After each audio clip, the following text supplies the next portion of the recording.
Due Process, awarded 9 Emmys, including the 2005 New York Emmy for Outstanding Crime Reporting Programming.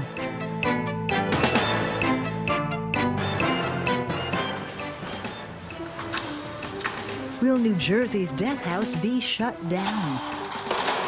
Will capital punishment come off the books in the wake of a commission's call for abolition? An overwhelming verdict of the need to end the death penalty and replace it with life without parole. That's on the docket for this edition of Due Process. Major funding for Due Process provided by the New Jersey State Bar Foundation, committed to educating the public about the law, and by the Fund for New Jersey, supporting informed citizens for an effective democracy. Additional funding provided by Lawyer's Diary and Manual and online legal reference, elaw.com.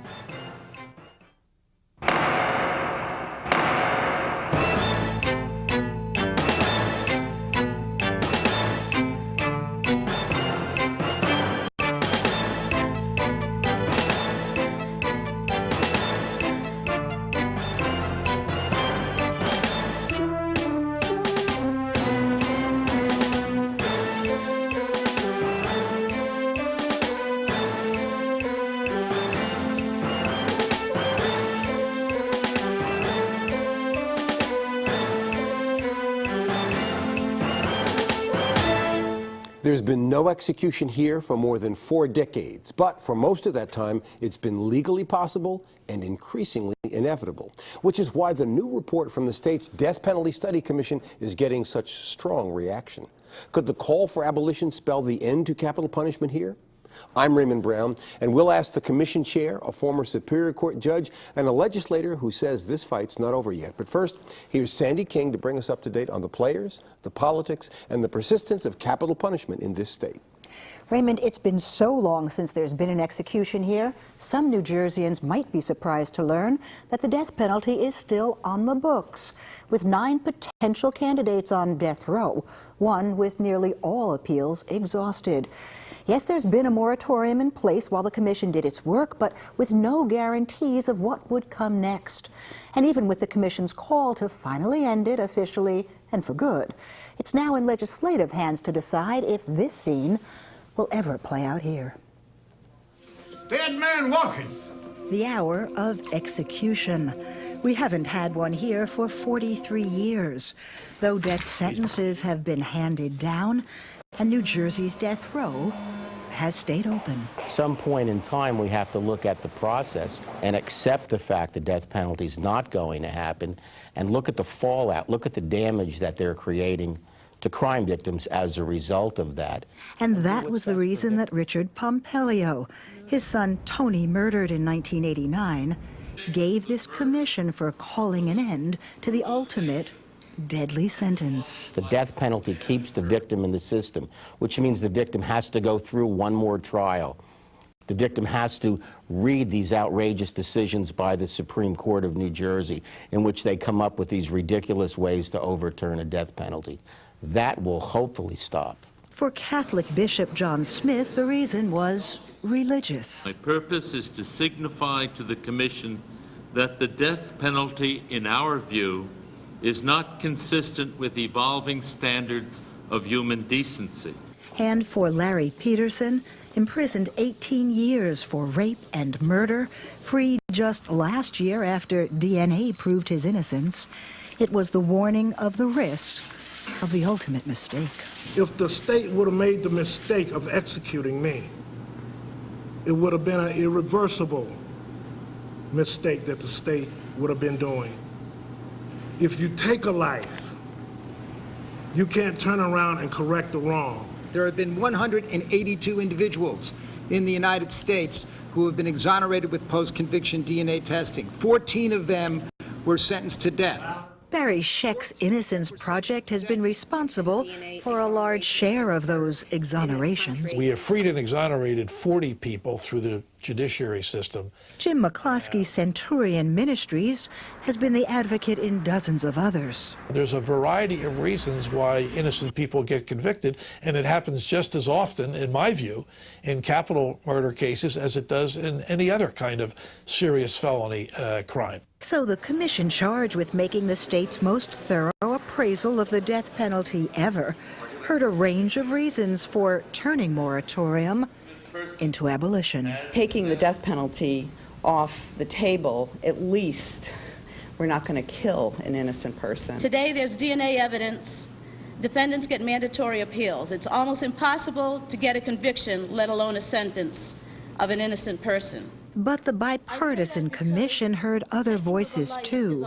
Some, like Sharon Hazard Johnson, with personal, painful reasons, like the robbery-murder of both of her parents. My parents, Richard and Shirley Hazard, were murdered by Brian Wakefield. He's on New Jersey's death row.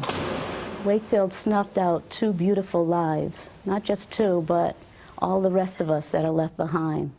He took out a big chunk of who we are and who we were. But even on the first day of hearings, as she talked about the violent shattering of her family, Hazard Johnson was braced for a loss. We are concerned that this commission is stacked with anti-death penalty persons whose ultimate goal is to have New Jersey's death penalty discarded by its legislators and governor. Most people don't know this is happening. They don't know that the Governor Corzine would sign legislation, I believe, in a split second to abolish the death penalty, with very flawed legislation at that. And like most of the witnesses who called for keeping capital punishment in New Jersey, lawyer activist Brian Kincaid insisted that the death penalty is and should be reserved for the worst of the worst. It's not for every murder case. It's not for a manslaughter case. It's not for a second-degree murder case. In January 1989 in the borough of Paramus. And in New Jersey, with its careful vetting of capital cases, there is just no way, say proponents, that a lethal mistake could be made. Look at New Jersey's process, and you'll see how stringent and strict it is. It's hard to get somebody committed to death in New Jersey, and it's even harder to get them executed. I think that it's not working, that it's not in our best interests. If you look at it collectively, starting with the risk of executing an innocent person and going all the way to the actual impact on the family members and murder victims, and everything in between, I think it's really a collection of arguments that it's simply not in our best interests. Life in prison is hell within itself. And I would just like to encourage the committee today to consider life in prison instead of the death penalty. Thank you. That may have been what swayed the commission. Mr. and Mrs. Percy, I hope my death gives you some relief. Or maybe it was an older argument, one with moral rather than practical grounds. I just want to say, I think killing is wrong, no matter who does it, whether it's me or y'all or your government. Is it wrong, or is it just hard justice? A tragic mistake just waiting to happen, an effective deterrent, a cruel and pointless farce? Those were just some of the questions the commission was asking, and as we've seen, there was a wide range of answers. But this governor has made it clear that he wants abolition. The commission has endorsed that stance, so the big outstanding question now, Raymond, is there enough legislative opposition to end the death penalty here? And Sandy, that's where we'll pick it up here in the studio with the minister who chaired the commission, with a former Superior Court judge, and with an assembly member ready for a fight.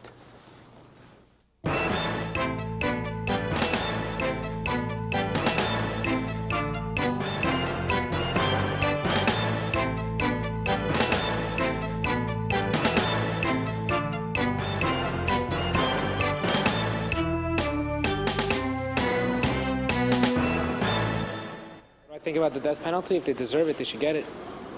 You know, if they murdered 5 or 6 people, they should get killed themselves. Don't give them time. What's the reason to give them life? I really don't agree with the death penalty because there's a lot of people in prison at the moment that are not guilty. And I think they should be, there shouldn't be any death penalty. I believe in it. If it's you know, obviously depends on every situation, but I'm for it. I don't think anybody has the right to kill people, no matter what bad they've done. Eventually, it'll catch up to them. I don't think we're anybody to take people's lives. But is life in prison with no chance of parole really a viable alternative? Is it one that the legislature is likely to accept? Did the commission do good work, and will it spell the end of capital punishment? For some answers, we turn to Reverend William Howard, the chair of the Death Penalty Study Commission, to Assemblyman Michael Patrick Carroll, and in Newark, to former Superior Court Judge Daniel Coburn, who served on the last Death Penalty Study Commission nearly a decade ago. Welcome to all of you. Reverend, I want to turn to you for the first question, which mirrors something that was suggested by Sharon Hazard Johnson, a woman who we saw just a moment ago say this was a commission that was stacked with abolitionists.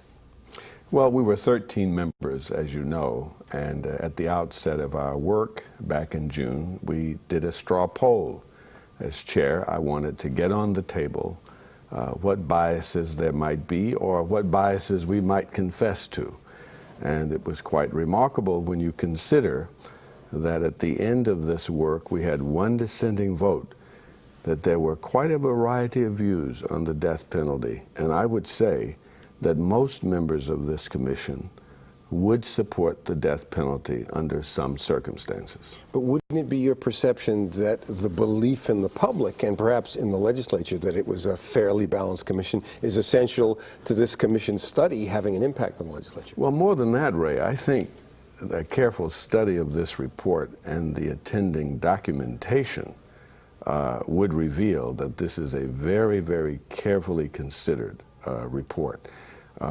And we were guided by the 7 issues given to us by the legislature to consider. I like to remind people that this was not a commission to just go off willy-nilly and study the death penalty in any way it sought to do it, but according to 7 issues. But let me ask the Assemblyman, who is our reigning expert on the life political, is it true that the perception that it was a balanced commission is important to how the legislature responds to the study, as well as the substance of the report? I think it was more or less public relations. I mean, there have been, as Dan will tell you, I think he served on the last commission, there have been several commissions over the years that have studied this issue and studied it to death. There's never been any doubt that the governor and the previous governor and most of the legislative leaders of this majority wanted to abolish the death penalty, and they're using this more or less as cover. So is that a yes, this was a stacked commission designed to come to a preordained conclusion? We all knew what the result was going to be. I mean, there was, you can ask anybody in the legislature, everybody knew precisely the result they were going to come to. You know, how they dealt with those particular issues was, you know, interesting but irrelevant. We knew the recommendation that was going to follow. Although it may, in your view, have been stacked, I'm assuming that you think most of the people on the commission have some integrity. So you therefore have to address the merits as well. For example, you had an interview before with Celeste Fitzgerald. I greatly admire her, and she's a very consistent advocate of, I guess what you call Catholic doctrine on life, the seamless garment philosophy. A lot of the people that are firmly morally opposed to death penalty are great people and very passionate and very and entitled to deference. I don't have to agree with them, but you know, I don't think you needed a commission to do those that particular heavy work. We could have done that in the legislature. Well, what now that there is this report and the legislature is certainly expected to respond? Well, what's going to happen? I think Senator Turner already said she was going to introduce the bill. I assume Speaker Roberts had said he was going to as well. I imagine they'll put it on the floor. We'll vote on it. The Democrats will secure the appropriate majority, and the death penalty will cease to exist to the extent that it ever existed here in New Jersey. How hard will you fight to resist what you perceive as inevitable but incorrect It's not a question of hard fights. You make your moral argument, you put it out for the population, and hopefully at some point in the future we will have an opportunity to address this with a different majority. Judge Coburn, let me ask you this. Do you think the report is persuasive on the merits, or is it so much part of an inevitable wave of abolition that it's really a coda on a larger creature? Let me just tell you this. 40 years ago, last Christmas, I was appointed by the Bergen County Court, if you can believe this, to be the law clerk for a lawyer by the name of Larry Weintraub, who was charged representing a fellow who had committed a felony murder. It was a police officer, the Monterey Hotel, just as you're going in the tunnel. I'll never forget it. And I didn't know anything. I really had not even given this issue much consideration. But it is mind-boggling that it's 40 years and I think 6 months last December, and we are still going over the issue and issue. and we can't go back and make up the time. I certainly wish we could, and we could, But do you change think some the of the report facts. has some use in the context of the discussion, or is it true, as Assemblyman Carroll suggests rather strongly, that this is just part of an orchestration leading to the inevitable abolition of capital punishment in New Jersey? Michael doesn't speak foolishly. I think that there's some merit to what Michael's saying. I don't want to say I'm opposed to the capital punishment, because I'm not, as a general feature. On individual cases, perhaps. But that's where we're going. I can't see anything else but that direction. Reverend Howard, let me come back to you, because it sounds as though this commission is viewed, at least by some, as part of a wave towards abolition, but that the commission's work itself is just a stepping stone and a relatively minor one. I find it very intriguing because for the one thing I want to say is that I had no way of ascertaining what the outcome of this would be based on the personalities around the table. The Prosecutors Association was there. Representatives of victims' families were there. Various people of different walks of life were there. And I'm certain that they approached this subject with integrity and with an open mind. And well, let me ask you the opponents of the report. What's the single most compelling idea to come out of this report that you think will weigh heavily in the debate? Well, there is virtually no moral discussion in the report. There is a discussion about deterrence. The issues were weighed. Isn't Judge Russo's dissent about retribution essentially a moral argument? Well, no, he's a minority. He's the minority, so you mean in the majority? The findings, the majority findings are not based on moral convictions. I have my own. But the legislature did not ask us to speak about morality, but whether this was documentably a deterrent, whether it was more or less expensive, whether killing people who were innocent was worth the risk. These are the things that we spoke about in the report, and we heard from almost 75 experts on both sides of the issue, and the documentation is here. Now, if we want to go on opposing the supporting the death penalty, despite the evidence, that is our democratic right.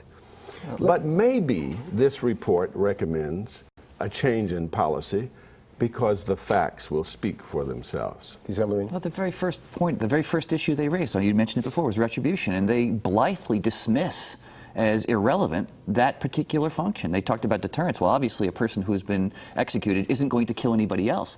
But the very first issue, the very first subject was retribution, and they say blithely, it doesn't serve a valid penological purpose.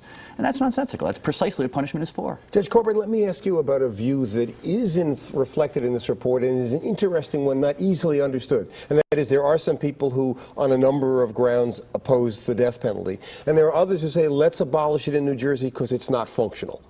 And what about that view? I agree both situations you're talking about is becoming more and more prevalent. And is that is your position, that it's essentially not functional and therefore ought not be continued? I wouldn't go that far, but after 40 years and 6 months, seeing that we are actually in a worse position than we were back then, as far as ever really showing the deterrence of taking a life. I mean, that's the only deterrence that can possibly be in issue, is taking another person's life. I can't imagine how this is ever going to come back. The people are just tired. I remember how strong you were as a judge, so this is only hypothetical. If you were emperor of New Jersey, right now, abolition or no? Abolition.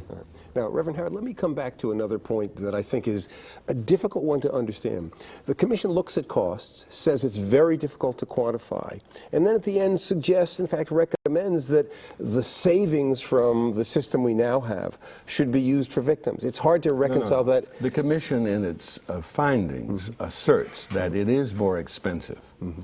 It is not able to delineate the precise costs, but hands down, we were unanimous in our agreement. But if part of the... Incidentally, Senator Russo would agree with that too, but he says cost is not an issue for him. Oh, no, I'm not quarreling with the assertion that it's more costly. I'm saying that it says something, which I can understand, the Commission, that it's hard to ascertain with specificity what the costs are or the cost savings would be. But yet there is this other recommendation that because many victims are deeply hurt by the process that exists now, more resources, specifically those that would be saved by the new system, ought to be devoted to victims. And it's hard to figure out how that works when we don't know how to quantify you don't know the savings. precisely, but Right. you do know that there are resources to be saved. And let me just say that that was the one issue. It is not a recommendation, it's a finding. Okay. And that is the one issue that the legislature did not direct us to address. Okay. Now, Barry Scheck, who appeared in that video, is a friend of mine, but bias aside, he says, look, the Innocence Project has saved 180 people on DNA bases, 14 of whom, not in New Jersey, but around the country. Bingo. How many here in New Okay, Jersey? but 14 of whom were people who were on death row and who clearly could not have done the crime. They were innocent. Fine. Let me ask you a question. We got 9 people you facing... Let me answer. You can't answer a question I haven't asked yet. The question is... I was trying to get one back at you. Assuming host duties. Assuming that it in fact is possible that an innocent person can be convicted and sentenced to death, and there is, after execution, no obvious way of bringing a person back in legal terms, isn't that a powerful argument? It very much is. That's the single best argument of all. Of course, in New Jersey, where we have abortion on demand, it's kind of hard to argue if you're an advocate of abolishing the death penalty that that you're in favor of saving innocent lives. But I think if we I'm going to let you slide with that. If we look at the 9 people who are, for the 9 men who are presently on their last legs, as it were, in their appeals, there is no, and I mean no, plausible argument that these men did not do that with what they are charged. But these 9, but this is a systemic question. Well, I mean, if you have a situation where a person, if you can show me in New Jersey where one death row inmate can make a plausible argument of actual innocence, I might reconsider. But let me ask my colleague here, can he imagine that there would never be such an inmate on death row? Oh, no. I mean, anytime you... Well, then government the is law incompetent must for the most apply part, not only to the present, but to the future as well. Isn't that correct? But saying that there might be conceivably, possibly one mistake out of how many tens of thousands of cases is hardly an argument But to say that we... are we seriously arguing that New Jersey is exempt from mistakes made in other places? I am suggesting to you that there is no evidence that we've made any. Judge, let me bring you in. New Jersey's courts have become increasingly critical, as have others, about problems of eyewitness identification, other vagaries in the system. Does that raise in your mind the legitimacy of the concern about mistakes as one of the important arguments on abolition, or is it marginal, as I think the Assemblyman would suggest in New Jersey? Well, I can just tell you, the 3 cases, one of them killed a state trooper. There was no ifs, ands, or buts about any issue in that case. That was Danny Crimmins. Jimmy Belton, there was no issue. The cops arrested him right in the motel where he had But I mean, we can't shot go the through other every officer. case. My question would be that on the one hand, Reverend Howard suggests, and the report suggests, that innocence is a genuine issue. Assemblyman Carroll says, given our experience in New Jersey and the rigor of our court system, it isn't a problem and shouldn't be heavily considered as a practical consideration. What's your view on that? I agree with the Reverend that you can't have any doubt at all on the death penalty. Identification, which is a big thing today, would scare me to no end. But I think when there are situations where we eliminate certain possibilities and we have nothing left but the other possibilities, then you get down to an accurate discussion of the death penalty. Counselor, if I may interrupt, I agree with the judge wholeheartedly. Anybody who would send somebody else to his grave based solely upon witness identification isn't doing his job. I mean, you know, the fact is, witness identifications tend to be. But we have no rules that would I understand prevent that, but I mean, the fact of the matter is that in most of these cases, it's science, it's admissions. There's no doubt. I mean, it's not only beyond reasonable doubt. There is no doubt that these men did the crime that they are charged with. But I wholeheartedly acknowledge that it would be folly in the extreme to send somebody to his death based upon witness identification. In our closing seconds, Judge, even though you were never in the political branch, do you agree with the Assemblyman that death penalty is a done deal in New Jersey as an abolished punishment? I agree with his opinion. It's a dead issue. And Reverend Howard, go ahead. What do you think caused the sea change in public opinion, which has to underlie this? Well, let me say that it's important, as a segue to what we've talked about, is that of the commission members, we came, all of us, I think, to a almost unanimous decision on this from different angles. And let's not forget the torment of family members of homicide victims who have to relive the crimes with each trial. Some of them are opposed to the death penalty as a matter of principle. Others are not. But they simply want to have finality. And so there are different issues, different routes by which we come to this decision. Got to raise one out-of-character position for you. You've been with us as a guest on and off for a decade. It's not like you to be Beaugest at the barricade saying, I can persuade some Democrats to oppose the abolition of capital punishment. I would hope we can. I mean, you know, again, I'm a reluctant advocate of it. I don't like the idea of bloodlust, and I certainly don't like the idea of entrusting government with the right to take a life. So we can watch the assembly and see a fight? I think it would be fun. Okay. With my thanks to all of you, Assemblyman Carroll, Judge Colburn, Reverend William Howard, that's it for this edition of Due Process. But please join us next week for more on law and justice and due process. So then for Sandy King, all of us here, I'm Raymond Brown. Thanks for watching.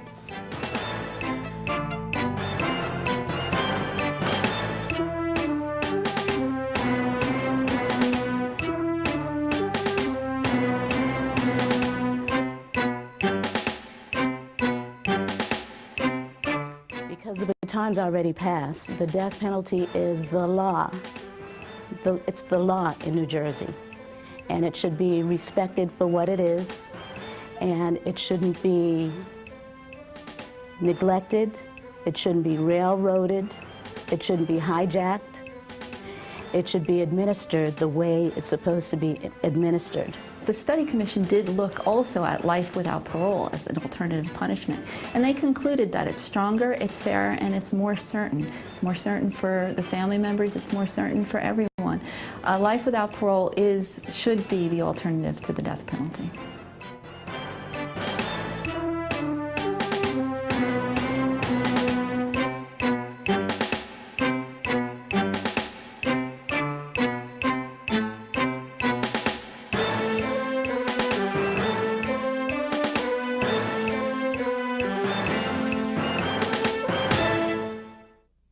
Major funding for Due Process provided by the New Jersey State Bar Foundation, committed to educating the public about the law, and by the Fund for New Jersey, supporting informed citizens for an effective democracy. Additional funding provided by Lawyer's Diary and Manual and online legal reference, elaw.com.